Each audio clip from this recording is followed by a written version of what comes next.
Every one of us is seeking emotional intimacy. We want to be in harmony. We want to have real communication, mutual understanding,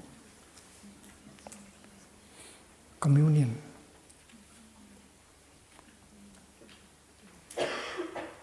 And in the light of the Buddhist practice, you have to listen to your own suffering. There is suffering inside of you, and there is suffering inside of the other person. If you do not listen to your own suffering, you will not understand it. And you will not have compassion for yourself. And compassion is the element that helps heal yourself. So the first thing the Buddha talk about is the suffering inside. And most of us try to run away from our own suffering. Most of us try to cover up the suffering inside by means of consumption. We consume food, we consume music, consume many other things, and you consume sex. But that does not help. That only something we do in order to cover up the suffering inside. And that is why the Buddha proposed that we go home to us with courage in order to recognize the suffering inside and listen deeply to the suffering inside. If you know how to practice mindful breathing, you can improve the quality of your in-breath and out-breath.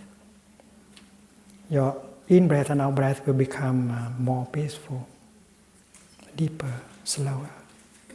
It will help your body to relax. It will help your feelings to be less intense, painful. And this is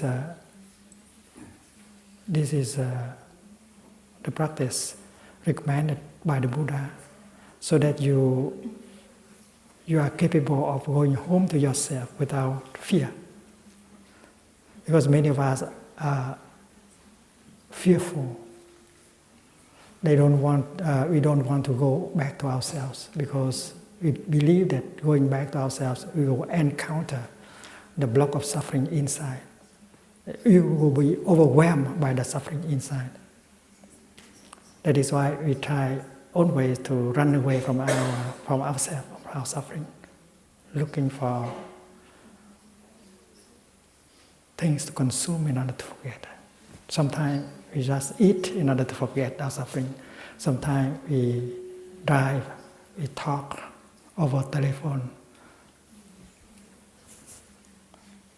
And the market provides us with many means in order to run away from ourselves. But the Buddha recommended that we use the energy of mindfulness generated by breathing, walking, and get some strength to go home in order to courageously recognize the suffering inside and embrace it tenderly. My suffering, I know you are there. I'm home and I'm taking care of you. And you listen deeply to the suffering inside. And that suffering may have been transmitted to you by your parents or your ancestors. There are times when we suffer and we don't know why we suffer. We don't know the nature of that suffering. We want to cry. We don't understand. And if we want to understand, we have to go back and embrace and recognize it.